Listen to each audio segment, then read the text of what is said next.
Assalamualaikum warahmatullahi wabarakatuh. Kami dari kelompok ulur-ulur SMAN 1 Campudoran ingin mewawancarai juru kunci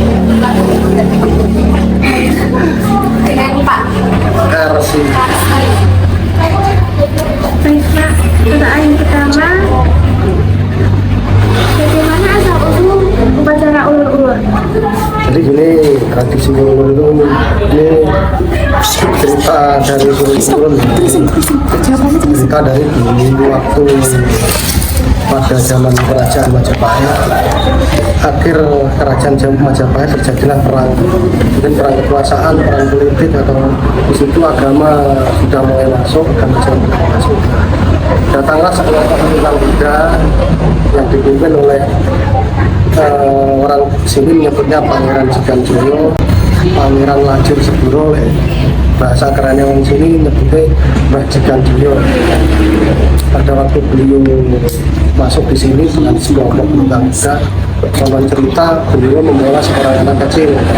Menurut cerita, anak kecil tersebut beliau ketemukan di medan perang pada waktu perang Majapahit. Nah, beliau datang ke sini, menetap di sini, mungkin pola hidupnya ya orientasi dengan sekitar sini, karena pada waktu itu masih hutan belantara.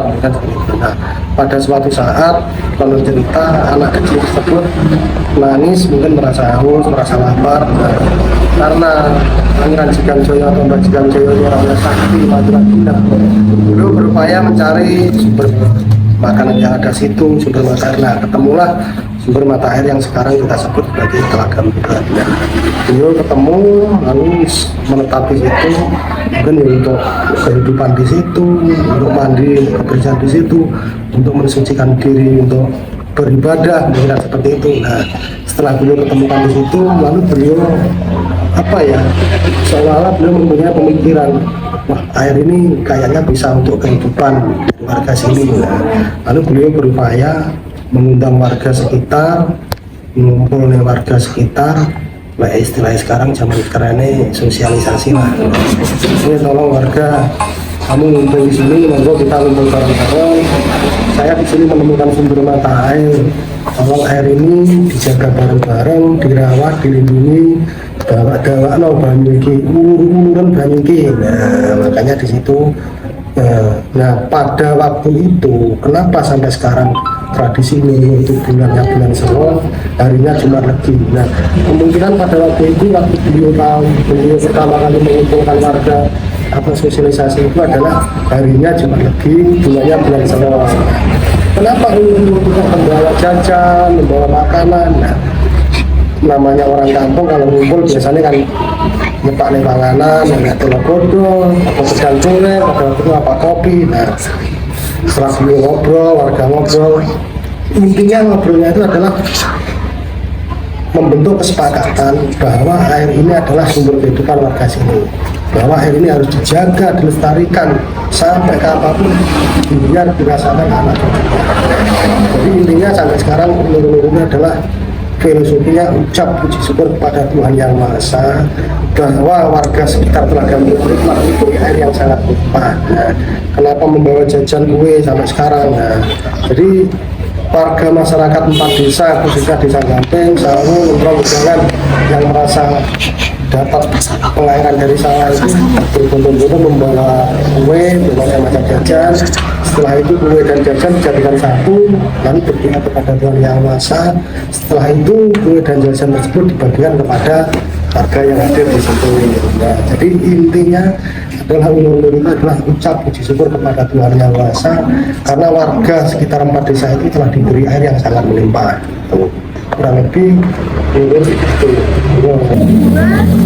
Apa yang akan terjadi jika upacara ulur-ulur tidak dilakukan? Jadi gini, sebetulnya ulur-ulur itu adalah cara kita menjaga lingkungan dengan cara kita berdoa. Selain itu, yang terpenting ulur-ulur itu harus dikerjakan setiap hari. Maksudnya kita harus memberi memberi perlindungan kepada sumber mata air dengan cara menjaga habitat yang ada di situ, khususnya adalah tumbuh-tumbuhan. Mungkin jenengan sudah tahu sumber mata air itu kalau tidak ada tegaan, tidak ada tumbuhannya pasti akan mati. Jadi yang terpenting menurut kita laksanakan jangan hanya 1 tahun sekali.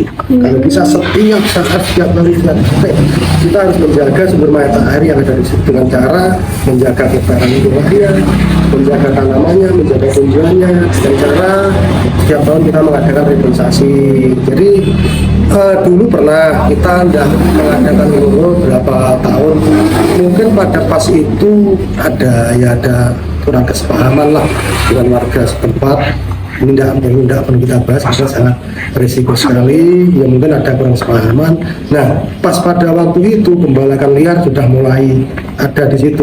Nah, mulailah di situ. Jadi pada waktu itu pembalakan liar mulai, seluruh tidak terjadi berapa tahun, akhirnya ya terjadi pula debit air pernah mengecil. Mungkin walau terjadinya karena itu kita tidak tahu, tapi yang terpenting setelah kita menjaga kelestarian lingkungan, kita reboisasi, kita tanam, kita jaga tumbuhannya, alhamdulillah debit air mulai naik lagi sampai sekarang. Jadi intinya kita tetap menjaga hulu dengan cara berdoa juga, dengan cara eksekusi di lapangan, dengan cara menjaga, dengan cara reboisasi, menjaga tanaman yang ada di situ. Intinya adalah kita juga sepakat dan sepaham untuk menjaga kelestarian yang ada di situ. Selanjutnya, apa properti yang digunakan untuk upacara ulur-ulur? Maksudnya properti? Properti kan seperti sisi. Biasanya ada di situ ada sesaji. Sesaji itu ya tetap kemasannya adalah kita membawa jajan, membawa kue. Kalau dulu karena orang dulu itu kurang kehidupannya kurang layak, kemungkinan hanya sekedar kue, sekedar jajan, mungkin ya hasil kolom hijau yang ada di sekitar sini. Karena sekarang perkembangan zaman sudah macam-macam. Zaman pernah lihat sekarang dikemas, ada reok kendang, ada anak-anak semua yang di pakaian adat. Itu adalah perkembangan zaman. Kita sekarang mengacu perkembangan zaman biar tidak monoton. Jadi dulu kalau dulu kan warga setempat kan cuma bawa ember, bawa apa untuk wadah jajan. Tapi sekarang karena perkembangan zaman jadinya wisata, nah orang berkunjung di situ biar tidak hanya melihat kita ngambil kue, akhirnya kita kemasan yang ada tuntutan zaman. Kayak anak-anak sekolah kita libatkan, ada reok kendang, anak-anak sekolah kita beri pakaian adat, pakaian macam-macam, intinya seperti itu. Karena itu adalah tuntutan zaman yang kita kembangkan saat ini. Baik, terima kasih Pak. Ya.